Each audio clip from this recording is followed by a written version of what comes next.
भारतासारख्या एका खंडप्राय आणि विशाल देशाची राज्यघटना कशी तयार झाली यामागचं ऐतिहासिक सत्य आज आपण इथे उलगडणार आहोत. अगदी. राज्यघटना हा केवळ एक कायदेशीर दस्तऐवज नसून ती एक ऐतिहासिक कलाकृती कशी आहे हे इथे पाहायचं आहे. चला तर मग हे उलगडून पाहूया आणि या प्रवासात नेहमीप्रमाणे आमचे तज्ज्ञ विश्लेषक सोबत आहेत. धन्यवाद. या नोट्समधून आपण एका अशा प्रवासाला जाणार आहोत जो केवळ एका पुस्तकाची निर्मिती नव्हता, तर एका विशाल विविधतेने नटलेल्या राष्ट्राच्या अस्तित्वाची ती खऱ्या अर्थाने सुरुवात होती. म्हणूनच मला वाटतं की या प्रवासाची सुरुवात थेट राज्यघटना लिहिण्यापासून होत नाही. म्हणजे एखादं भव्य घर बांधायचं असेल तर आधी त्या जागेवर घर बांधण्याची परवानगी मिळवावी लागते. अगदी तेच, परवानगी मिळवावी लागते. बरोबर. तसाच काहीसा हा प्रकार होता. राज्यघटना लिहिण्याचा अधिकार मिळवण्यासाठी जो प्रदीर्घ संघर्ष झाला तिथून या कथेची सुरुवात होते. बरोबर. माझ्या नोट्समध्ये 1928चा उल्लेख आहे, जिथे मोतीलाल नेहरू यांच्या अध्यक्षतेखालील सर्वपक्षीय अधिवेशन झालं होतं. हां, तिथे पहिली बीजे रोवली गेली. हो, तिथे पहिल्यांदा संविधान सभेची तत्वे निर्धारित करण्यासाठी पावलं उचलली गेली. पण त्यानंतर 1934मध्ये मानवेंद्रनाथ रॉय, ज्यांना आपण एम.एन. रॉय म्हणून ओळखतो, त्यांनी घटना समितीची पहिली स्पष्ट संकल्पना मांडली. हो, एम.एन. रॉय यांची भूमिका खूप महत्वाची होती. मला हेच विचारायचं होतं, हे एम.एन. रॉय नेमकं कोण होते आणि 1934 या वर्षाला एवढं महत्त्व का आहे? बरं, तर एम.एन. रॉय हे भारतातील कम्युनिस्ट चळवळीचे एक अत्यंत महत्वाचे नेते आणि विचारवंत होते. अच्छा. म्हणजे त्यांनी 1934मध्ये पहिल्यांदाच अत्यंत स्पष्टपणे विचार मांडला की भारतीयांसाठी कायदे करण्याचा किंवा राज्यघटना बनवण्याचा अधिकार ब्रिटिशांना नाही, तो भारतीयांचाच असायला हवा. म्हणजे हा आपला अधिकार आहे हे त्यांनी ठणकावून सांगितलं. अगदी. आणि त्यासाठी एक संविधान सभा असावी असा आग्रह धरला. हा तो क्षण होता जेव्हा एक अस्पष्ट मागणी एका ठोस संकल्पनेत रूपांतरित झाली. आणि याच गोष्टीला पुढे नेत त्याच वर्षी म्हणजे 1934च्या डिसेंबरमध्ये राष्ट्रीय काँग्रेसने पहिल्यांदाच संविधान सभेची औपचारिक मागणी ब्रिटिशांकडे केली. म्हणजे इथून पुढे ब्रिटिशांवर अधिकृतपणे दबाव टाकण्यास सुरुवात झाली. हो, एक संघटित दबाव सुरू झाला. आणि मग 1938मध्ये पंडित जवाहरलाल नेहरूंनी काँग्रेसच्या वतीने एक अतिशय महत्त्वाची घोषणा केली. त्यांनी स्पष्ट केलं की स्वतंत्र भारताची राज्यघटना प्रौढ मताधिकारावर निवडून आलेल्या घटना समितीने कोणत्याही बाह्य हस्तक्षेपाशिवाय तयार केली पाहिजे. हा शब्दप्रयोग खूप महत्वाचा आहे. हो ना, इथे कोणत्याही बाह्य हस्तक्षेपाशिवाय हा शब्दप्रयोग खूपच कळीचा वाटतोय मला. म्हणजे याचा थेट अर्थ असा होता का की ब्रिटिशांनी आम्हाला फक्त सत्ता द्यावी आणि बाकी आम्ही आमचं बघून घेऊ? अगदी तसाच अर्थ होता. कोणत्याही बाह्य हस्तक्षेपाशिवाय याचा अर्थ असा होता की भारतीयांचं भवितव्य आता लंडनमध्ये बसलेले गोरेसाहेब ठरवणार नाहीत. बरोबर. तर ते भारतातील सामान्य जनतेने निवडून दिलेले प्रतिनिधी ठरवतील. साहजिकच ब्रिटिश सत्ता सहजासहजी हा अधिकार भारतीयांना देण्यास तयार नव्हती. ते तर आहेच, सहजासहजी कसं देणार? पण दुसरा महायुद्धामुळे आणि भारतीयांच्या वाढत्या रेट्यामुळे ब्रिटिशांना अखेर माघार घेणं भाग पडलं. आणि या सततच्या मागण्यानंतर अखेर तो क्षण आला जेव्हा 1946 साली कॅबिनेट मिशन म्हणजेच त्रिमंत्री योजना भारतात आली. हो, हा एक मोठा टर्निंग पॉइंट होता. 24 मार्च 1946 रोजी स्टॅफर्ड क्रिप्स, पॅट्रिक लॉरेन्स आणि ए.व्ही. अलेक्झांडर हे 3 ब्रिटिश मंत्री भारतात आले. त्यांनी अखेर नवीन संविधान सभेची योजना मान्य केली. पण मला हे थोडं सोप्या भाषेत समजून घ्यायचंय. या कॅबिनेट मिशनचा प्रत्यक्ष अर्थ काय होता? त्यांनी नेमकं काय केलं? म्हणजे तसं पाहिलं तर कॅबिनेट मिशनने भारताला स्वातंत्र्य देण्याची आणि भारतीयांच्या हातात सत्ता हस्तांतरित करण्याची एक अधिकृत आणि व्यावहारिक योजना आखली. ओके. नुसती परवानगी देऊन चालणार नव्हतं, तर ती संविधान सभा कशी असेल, तिची रचना कशी असेल, त्यात किती सदस्य असतील आणि ते कसे निवडले जातील याचा एक मूर्त आराखडा या मिशनने तयार केला. म्हणजे पूर्ण प्लॅनिंग करून दिलं. थोडक्यात सांगायचे तर जे घर भारतीयांना बांधायचे होते त्या घराचा नकाशा आणि त्यासाठी लागणारी इंजिनियर्सची टीम कशी निवडायची हे या मिशनने ठरवून दिले. अरे वा. आणि इथेच हा विषय खऱ्या अर्थाने रंजक ठरतो, कारण एकदा काही टीम निवडण्याची परवानगी मिळाली की मग या देशाचे शिल्पकार कोण असणार हे पाहणे प्रचंड औत्सुक्याचे ठरते. कॅबिनेट मिशन योजनेने संविधान सभेची एकूण सदस्य संख्या 389 इतकी निश्चित केली होती आणि यासाठी एक विशिष्ट सूत्र वापरलं गेलं. दर 10 लाख लोकसंख्येमागे एक सदस्य. बरोबर, 10 लाखांमागे एक. मला प्रश्न असा पडतो की हे 389 सदस्य कसे विभागले गेले होते, कारण तत्कालीन भारत हा काही आजच्यासारखा एकसंध नव्हता. हो, तत्कालीन भारताची राजकीय परिस्थिती खूप गुंतागुंतीची होती. या 389 जागांची विभागणी प्रामुख्याने 2 भागात झाली. अच्छा, कोणते 2 भाग? 296 जागा ब्रिटिश भारतासाठी होत्या, जिथे ब्रिटिशांचं थेट राज्य होतं, आणि उरलेल्या 93 जागा संस्थानिकांसाठी होत्या. आता हे संस्थानिक म्हणजे कोण? तर भारतात असे अनेक छोटे मोठे राजे रजवाडे होते, जे ब्रिटिशांचे मांडलिक होते, पण त्यांचा स्वतःचा असा एक स्वतंत्र कारभार होता. या 93 जागांसाठी निवडणुका होणार नव्हत्या. मग ते कसे निवडले जाणार होते? ते राजे आपले प्रतिनिधी थेट नामनिर्देशित करणार होते. अच्छा, म्हणजे 93 जागांवर थेट नेमणूक होणार होती. हो. आणि त्या 296 जागांचं काय, ज्या ब्रिटिश भारतासाठी होत्या? त्या 296 जागांचेही पुढे 2 भाग झाले. 292 जागा प्रांतांकडून भरल्या जाणार होत्या, जसे की बॉम्बे, मद्रास, बंगाल प्रांत. आणि उरलेल्या 4 जागा मुख्य आयुक्त प्रांतांमधून येणार होत्या. हे 4 प्रांत म्हणजे कोणते? हे 4 प्रांत म्हणजे दिल्ली, अजमेर, मारवाड, कुर्ग आणि बलुचिस्तान. आजच्या भाषेत समजून घ्यायचे तर हे 4 प्रांत म्हणजे त्यावेळचे केंद्रशासित प्रदेश होते. अच्छा, म्हणजे युनियन टेरिटरीज सारखे. अगदी तसंच. आणि जेव्हा जुलै-ऑगस्ट 1946 मध्ये या 296 जागांसाठी निवडणुका झाल्या, तेव्हा निकाल अत्यंत स्पष्ट होते. काँग्रेसने सर्वाधिक म्हणजे 208 जागा जिंकल्या. बापरे, 208? हो. मुस्लिम लीगला 73 जागा मिळाल्या, अपक्षांना 8 आणि इतर लहान पक्षांना 7 जागा मिळाल्या. पण या नोट्स वाचताना मी एका जागी अक्षरशः थबकले. यामध्ये एक अशी फॅक्ट आहे जी पहिल्यांदा वाचल्यावर मला खऱ्या अर्थाने धक्का बसला. कोणती फॅक्ट? महात्मा गांधी, राम मनोहर लोहिया, जयप्रकाश नारायण आणि आचार्य नरेंद्र देव यांसारख्या दिग्गजांचा या घटना समितीत समावेश नव्हता. हो, हे खूप जणांना माहीत नसतं. म्हणजे ज्या माणसाने आयुष्यभर या देशाच्या स्वातंत्र्यासाठी लढा दिला, करोडो लोकांना एकत्र आणलं, ते महात्मा गांधी या सर्वात महत्त्वाच्या प्रक्रियेचा भागच नव्हते. हे कसं शक्य आहे? हे वरवर पाहता खूप आश्चर्यकारक नक्कीच वाटतं. आणि म्हणूनच स्पर्धा परीक्षांमध्ये यावर वारंवार प्रश्न विचारले जातात. हो ना, साहजिकच आहे. आपण नेहमी असं गृहीत धरतो की जे लोक स्वातंत्र्य लढ्याच्या अग्रभागी होते ते सर्वजण साहजिकच संविधान सभेत असतील, पण ऐतिहासिक सत्य वेगळे आहे. असं का बरं? महात्मा गांधींची विचारसरणी वेगळी होती. त्यांचं ध्येय देशाला स्वातंत्र्य मिळवून देणे आणि तळागाळातील लोकांचं सक्षमीकरण करणे हे होते. त्यांनी स्वतःला सत्तेच्या राजकारणापासून आणि अधिकृत पदांपासून नेहमीच जाणीवपूर्वक दूर ठेवले. हे त्यांचं वैशिष्ट्यच होतं म्हणा. शिवाय तो काळ फाळणीचा आणि अत्यंत भयंकर दंगलींचा होता. गांधीजी त्या काळात नोआखाली आणि इतर दंगलखोर भागात शांतता प्रस्थापित करण्यासाठी पायी फिरत होते. त्यांच्यासाठी घटना बनवण्यापेक्षा जळणारा देश शांत करणे जास्त महत्त्वाचं होतं. खरंच हा दृष्टिकोन खूप काही सांगून जातो. आणि फाळणीचा उल्लेख आलाच आहे, तर नोट्समध्ये हेही स्पष्ट केलंय की फाळणीनंतर संविधान सभेची सदस्य संख्या 389 वरून 299 इतकी खाली आली. हो, सदस्य कमी झाले. कारण जो भाग पाकिस्तानात गेला तिथले सदस्य आपोआप कमी झाले. या 299 मध्ये 229 ब्रिटिश प्रांतांचे आणि 70 संस्थानिकांचे प्रतिनिधी राहिले. बरोबर. आता या सर्व सदस्यांची निवड झाल्यानंतर प्रत्यक्ष कामकाजाला सुरुवात झाली. 9 डिसेंबर 1946 रोजी या संविधान सभेची पहिली बैठक दिल्लीत पार पडली. पण मला वाटत नाही की ही सुरुवात काही फार उत्साहाची किंवा सोपी असेल. मुळीच नाही. ती सुरुवात अत्यंत तणावपूर्ण होती. कारण 9 डिसेंबरच्या या पहिल्या बैठकीला केवळ 211 सदस्य उपस्थित होते.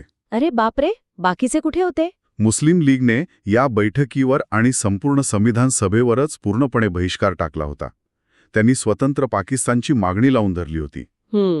म्हणजे सुरुवातीलाच एवढा मोठा अडथळा? विचार करा, देशातील एक मोठा समुदाय या प्रक्रियेत सहभागी होत नाहीये आणि तरी तुम्हाला देशाची राज्यघटना बनवायची आहे. शिवाय पहिल्यांदाच एवढे नेते एकत्र आले होते. तिथे कोणतेही नियम नव्हते, शिष्टाचार नव्हते. अशावेळी सभेचं कामकाज चालवायचं कसं? अध्यक्ष कोणाला करायचं? हा मोठा प्रश्न होता. हो, कारण तेव्हा कोणतीही ठरलेली पद्धत नव्हती. मग त्यांनी काय केलं? तिथे त्यांनी फ्रान्सच्या एका प्रस्थापित प्रथेचं अनुकरण केलं. फ्रान्सची प्रथा? हो. जेव्हा अशी परिस्थिती असते तेव्हा सभागृहातील सर्वात ज्येष्ठ सदस्याला सन्मानाने हंगामी अध्यक्ष बनवले जाते. अच्छा. त्यामुळे सर्वांत ज्येष्ठ सदस्य असलेल्या डॉक्टर सच्चिदानंद सिन्हा यांची हंगामी अध्यक्ष म्हणून आणि फ्रँक अँथोनी यांची तात्पुरते उपाध्यक्ष म्हणून निवड करण्यात आली. हुशार पाऊल होतं हे. कोणत्याही नव्या लोकशाही संस्थेची सुरुवात करताना सर्वमान्य जागतिक परंपरांचा कसा अत्यंत हुशारीने वापर केला जातो याचं हे एक उत्तम उदाहरण आहे. म्हणजे तात्पुरता मार्ग निघाला आणि लगेच 2 दिवसांनी म्हणजे 11 डिसेंबर 1946ला गोष्टी अधिक स्थिरावल्या असं दिसतंय. हो, 11 डिसेंबरची बैठक महत्वाची होती. कारण या दिवशी डॉक्टर राजेंद्र प्रसाद यांची संविधान सभेचे कायमस्वरूपी अध्यक्ष म्हणून निवड झाली आणि एच.सी. मुखर्जी उपाध्यक्ष बनले. बरोबर. तसेच कायदेशीर बाबींसाठी B.N. राव यांची घटनात्मक सल्लागार म्हणून नेमणूक करण्यात आली. त्यांचे योगदान खूप मोठं आहे. हो. त्यानंतर पुन्हा 2 दिवसांनी म्हणजे 13 डिसेंबर 1946ला एक अत्यंत महत्त्वाची घटना घडली. पंडित नेहरूंनी उद्दिष्टांचा ठराव मांडला. हा ठराव 22 जानेवारी 1947 रोजी संमत झाला. अगदी बरोबर. हे उद्दिष्टांचा ठराव प्रकरण नेमकं काय होतं आणि त्याचं महत्त्व काय? उद्दिष्टांचा ठराव किंवा ऑब्जेक्टिव्ह रेझोल्युशन म्हणजे या राज्यघटनेचा आणि नव्या देशाचा आत्मा होता. आत्मा होता म्हणजे कसा? आपण एवढे महिने एकत्र बसून नेमकं काय साध्य करणार आहोत? भारताला कशा प्रकारचा देश बनवायचा आहे? तो लोकशाही असेल का? त्यात नागरिकांना कोणते हक्क असतील? या सर्व मूलभूत प्रश्नांची उत्तरे या ठरावात होती. अच्छा, म्हणजे हे एक विजन डॉक्युमेंट होतं. ही एक प्रकारची ब्ल्यूप्रिंट होती. पुढे जाऊन यातीलच तत्वे घेऊन आपली राज्यघटनेची उद्देशपत्रिका म्हणजेच ज्याला आपण प्रिॲम्बल किंवा प्रस्तावना म्हणतो ती तयार झाली. हे ऐकायला खूप सोपं वाटतं, पण या नोट्समधील पुढचे आकडे पाहिले की थक्क व्हायला होतं. हो, आकडे खूपच मोठे आहेत. संविधान सभेने राज्यघटना पूर्ण करण्यासाठी तब्बल 2 वर्षे, 11 महिने आणि 18 दिवस एवढा प्रदीर्घ काळ घेतला. या काळात एकूण 11 सत्रे झाली आणि नुसत्या मसुद्यावर म्हणजे ड्राफ्टवर 114 दिवस विचारविनिमय झाला. एवढंच नाही तर? हो, आणि 60 वेगवेगळ्या देशांच्या राज्यघटनांचा अभ्यास करण्यात आला आणि या कामासाठी त्या काळी 64 लाख रुपये खर्च आला. पण मला एक सांगा, 60 देशांच्या राज्यघटनांचा अभ्यास करणं म्हणजे नेमकं काय?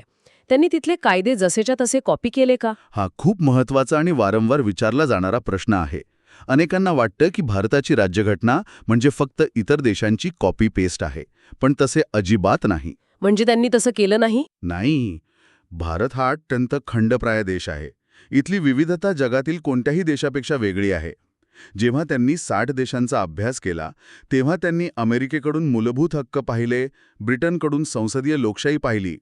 पण हे सर्व घेताना त्यांनी ते भारताच्या मातीत कसे रुजतील याचा सखोल विचार केला. त्यांनी इतर देशांच्या राज्यघटनांमधील चुका टाळल्या आणि चांगल्या गोष्टी भारतीय परिस्थितीनुसार बदलून घेतल्या. म्हणूनच या प्रक्रियेला एवढा प्रदीर्घ काळ आणि पैसा लागला. म्हणजे सर्वोत्तम इंजिन बनवण्यासाठी जगभरातील सर्व इंजिन्सची मॅन्युअल्स वाचण्यासारखं हे काम होतं. पण इंजिन मात्र भारतीय रस्त्यांसाठीच डिझाईन केलं गेलं. अगदी अचूक उपमा दिलीत तुम्ही. आणि ही सगळी माहिती गोळा करून झाल्यावर त्याचा जो मसुदा किंवा ड्राफ्ट तयार झाला तो टप्पा तर आणखीनच आव्हानात्मक होता. 4 नोव्हेंबर 1948 रोजी मसुदा समितीचे अध्यक्ष डॉक्टर बाबासाहेब आंबेडकरांनी अंतिम मसुदा संविधान सभेत सादर केला. या मसुद्यावर तब्बल 3 वाचनं झाली. पण या वाचनांदरम्यानचा एक आकडा असा आहे जो खऱ्या अर्थाने विचार करायला लावतो. कोणता आकडा? नोट्समध्ये लिहिलंय की दुसऱ्या वाचनादरम्यान मसुद्यात तब्बल 7,653 सुधारणा सुचवल्या गेल्या आणि त्यापैकी 2,473 सुधारणांवर सभागृहात प्रत्यक्ष चर्चा झाली. हे वाचून मी हैराण झाले. आधुनिक तंत्रज्ञान, इंटरनेट किंवा गुगल डॉक्स नसताना एवढी मोठी लोकशाही प्रक्रिया कशी शक्य झाली? याच गोष्टीतून आपल्याला खऱ्या लोकशाहीचे आणि संविधान सभेच्या कमालीच्या सहिष्णुतेचे दर्शन घडते. डॉक्टर आंबेडकरांनी आणि मसुदा समितीने प्रत्येक प्रश्नाला, प्रत्येक आक्षेपाला अत्यंत संयमाने आणि कायदेशीर तर्काने उत्तरे दिली. कोणाचाही आवाज दाबला जाणार नाही, बहुमताच्या जोरात अल्पमताला चिरडले जाणार नाही याची पुरेपूर काळजी घेतली गेली.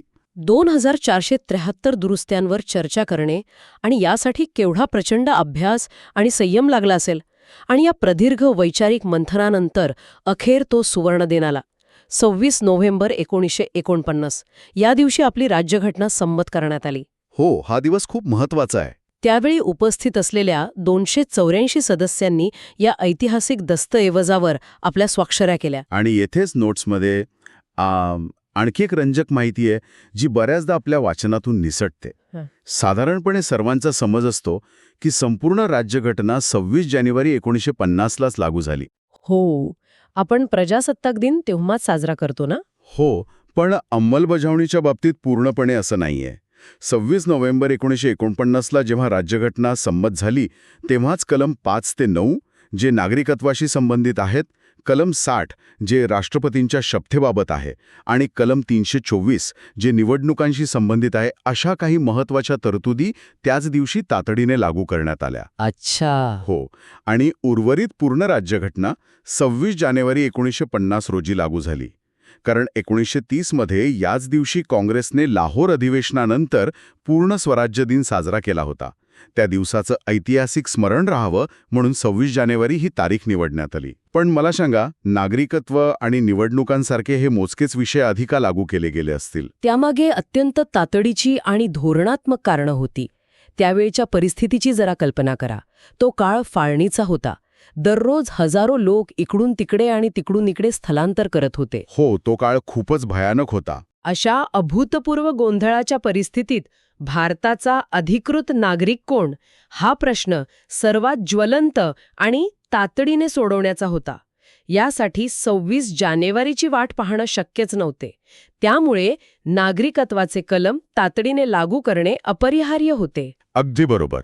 आणि निवडणूक आयोगाच्या कलमांबद्दल काय सांगाल? देशाला एक नवीन सरकार आणि प्रजासत्ताकाचे प्रमुख म्हणून राष्ट्रपती निवडण्याची प्रक्रिया लगेचच सुरू करायची होती. त्यासाठी देशात निवडणूक आयोगाची आणि निवडणुकांच्या कायदेशीर तरतुदींची तत्काळ आवश्यकता होती. समजलं. राष्ट्रपतींची शपथ आणि निवडणूक प्रक्रियेची यंत्रणा या गोष्टी आधीच प्रस्थापित झाल्यामुळे 26 जानेवारीला जेव्हा पूर्ण प्रजासत्ताक अस्तित्वात आले तेव्हा प्रशासकीय आणि घटनात्मक पातळीवर कोणतीही पोकळी निर्माण झाली नाही. हे संविधान सभेच्या दूरदृष्टीचे आणि व्यावहारिक शहाणपणाचे एक अतिशय उत्तम उदाहरण आहे. खरंच, हे सगळं ऐकल्यावर असं वाटतं की हे फक्त कायदे बनवण्यापुरतं मर्यादित नव्हतं, तर वेळ आणि टायमिंगचंही एक अचूक गणित होतं. बरोबर. आता आपण या सखोल चर्चेच्या एका अशा टप्प्यावर आलो आहोत जिथे आपण पडद्यामागच्या काही कलावंतांबद्दल बोलणार आहोत. हो, हे खूप रंजक आहे. आपण नेहमी राजकीय आणि कायदेशीर दिग्गजांची नावे ऐकतो, पण या राज्यघटनेला प्रत्यक्ष कागदावर उतरवणारे अनेक नायक होते आणि स्पर्धा परीक्षांमध्ये यांच्यावर वन लाईनर्स हमखास विचारले जातात. हो, 1 मार्काचे प्रश्न येतात त्यावर. जसे की या प्रचंड मोठ्या कामासाठी संविधान सभेची अधिकृत निशाणी किंवा चिन्ह म्हणून हत्ती निवडण्यात आला होता. हे चिन्ह अगदी चपखल होतं, कारण हे काम खरोखरच जम्बो होतं. अगदी जम्बोच होतं. याशिवाय संविधान सभेचे सचिव होते HVR अय्यंगार आणि मसुदा बनवण्याचे मुख्य अधिकारी म्हणजे चीफ ड्राफ्ट्समन होते SN मुखर्जी. आणि इथे आणखी एका गोष्टीचा आवर्जून उल्लेख करायला हवा. आपल्याला माहीत असले पाहिजे की भारताची मूळ राज्यघटना ही कोणत्याही प्रिंटिंग प्रेसमध्ये छापलेली नाही. ती पूर्णपणे हाताने लिहिलेली आहे. हाताने? एवढा मोठा ग्रंथ? हो, प्रेम बिहारी नारायण रायजादा यांनी अत्यंत सुंदर आणि वळणदार अशा इटॅलिक शैलीत इंग्रजीमध्ये या मूळ राज्यघटनेचे हस्तलिखित तयार केले. बापरे, याला किती वेळ लागला असेल? आणि नुसते लिहून ते थांबले नाहीत. या मूळ प्रतीच्या प्रत्येक पानावर अप्रतिम नक्षीकाम आणि सजावट करण्यात आली. हे सजावटीचे काम शांतिनिकेतनमधील नंदलाल बोस, बिओहर राम मनोहर सिन्हा आणि इतर कलाकारांनी अत्यंत बारकाईने केले. हे खरंच थक्क करणार आहे. म्हणजे देशाचा सर्वोच्च कायदा हा केवळ एक वृक्ष दस्तऐवज नाही, तर ती एक अप्रतिम कलाकृती आहे. हो, एक जिवंत कलाकृती. या प्रवासाच्या शेवटी नोट्समध्ये काही महत्त्वाच्या तारखा दिल्या आहेत, ज्यांची उजळणी करणं गरजेचं आहे. 22 जुलै 1947 रोजी पिंगली व्यंकय्या यांनी डिझाईन केलेला आपला राष्ट्रध्वज स्वीकृत करण्यात आला. त्यानंतर 24 जानेवारी 1950ला म्हणजे प्रजासत्ताक दिनाच्या अगदी 2 दिवस आधी राष्ट्रगीत जनगण मन आणि राष्ट्रीय गीत वंदे मातरम स्वीकृत करण्यात आले. आणि त्याच दिवशी आणखी एक गोष्ट झाली. हो, याच दिवशी घटना समितीची अखेरची बैठकही पार पडली आणि डॉक्टर राजेंद्र प्रसाद यांची भारताचे पहिले राष्ट्रपती म्हणून निवड झाली. बरोबर. लगेच दुसऱ्या दिवशी म्हणजे 25 जानेवारी 1950ला निवडणूक आयोगाची स्थापना झाली आणि 28 जानेवारी 1950ला सर्वोच्च न्यायालयाचे उद्घाटन झाले. एका मागून एक घडलेल्या या घटना एका नव्या स्वतंत्र प्रजासत्ताकाची मजबूत इमारत उभी करत होत्या. नक्कीच. या सर्व तारखा आपल्याला हेच सांगतात की 26 जानेवारी 1950च्या आधीची ती काही वर्षे आणि ते शेवटचे काही महिने देशाच्या संस्थात्मक उभारणीसाठी किती गतिमान आणि निर्णायक होते. हो, एका पाठोपाठ एक संस्था उभ्या राहत होत्या. कायदा, न्याय, निवडणुका आणि राष्ट्राची प्रतीके या सर्वांना एक अधिकृत आणि भक्कम घटनात्मक स्वरूप प्राप्त होत होते. हा प्रवास शून्यातून विश्व निर्माण करण्यासारखाच होता. तर या सर्व नोट्स, आकडे आणि तारखांमधून आपण आज खूप काही समजून घेतलं आहे. 2 वर्षे 11 महिने आणि 18 दिवसांचा हा प्रदीर्घ प्रवास म्हणजे केवळ कुठल्याही स्पर्धा परीक्षेचा अभ्यासक्रम नक्कीच नाही. अजिबात नाही. तो आपला इतिहास आहे. हां, आपल्या या महान देशाच्या अस्तित्वाचा आणि लोकशाहीचा भक्कम पाया आहे. ऐकणाऱ्या प्रत्येकासाठी यात एक खूप मोठा संदेश आहे. जेव्हा जेव्हा आपण आपल्या दैनंदिन जीवनात आपला एखादा मूलभूत हक्क वापरतो किंवा जेव्हा आपण अभिमानाने मतदान करायला जातो, तेव्हा त्या एका छोट्याशा अधिकारामागे असलेल्या हजारो तासांच्या चर्चा, 2473 दुरुस्त्यांवरील बौद्धिक वादविवाद आणि त्या शेकडो दिग्गजांच्या अफाट मेहनतीची जाणीव आपल्याला नक्कीच व्हायला हवी. अगदी रास्त विचार आहे. कारण हे संविधान केवळ कागदावर लिहिलेले काही नियम नाहीत. बरोबर. ते आपल्या समाजाचे, आपल्या एकतेचे आणि आपल्या विविधतेचा एक जिवंत प्रतिबिंब आहे. तो एक असा प्रगल्भ दस्तऐवज आहे जो काळाच्या ओघात स्वतःमध्ये बदल करण्याची लवचिकता ठेवतो, पण त्याचवेळी आपली मूळ लोकशाही मूल्यही अत्यंत ठामपणे जपतो. आजच्या या सखोल चर्चेच्या शेवटी श्रोत्यांनी एका गोष्टीवर नक्की विचार करावाच मला वाटतं. कोणती गोष्ट? आजच्या या आधुनिक काळात जिथे आपला प्रत्येक महत्वाचा कायदेशीर दस्तऐवज, प्रत्येक करार हा फक्त एका डिजिटल PDF किंवा कम्प्युटर फाईलच्या स्वरूपात असतो, तिथे आपल्या मूळ राज्यघटनेचा विचार करा. ती संपूर्ण राज्यघटना स्वतःच्या हाताने अत्यंत सुंदर हस्ताक्षरात लिहून काढणे, तिच्या प्रत्येक पानावर शांतिनिकेतनच्या कलाकारांकडून भारतीय संस्कृती आणि इतिहासाचे दर्शन घडवणारे नक्षीकाम करून घेणे, यातून त्यावेळच्या राज्यघटनाकर्त्यांचा नेमका काय दृष्टिकोन दिसतो? खूपच खोल विचार आहे. त्यांच्यासाठी हे केवळ एक वृक्ष कायद्याचे पुस्तक होते की एका नव्या कोऱ्या राष्ट्राचा पवित्र आणि जिवंत आत्मा जो त्यांना कलेच्या माध्यमातूनही जिवंत ठेवायचा होता. याच प्रश्नासोबत आजची आपली ही सखोल चर्चा आपण इथेच थांबूया. पुन्हा भेटूया अशाच एका नव्या विषयासह.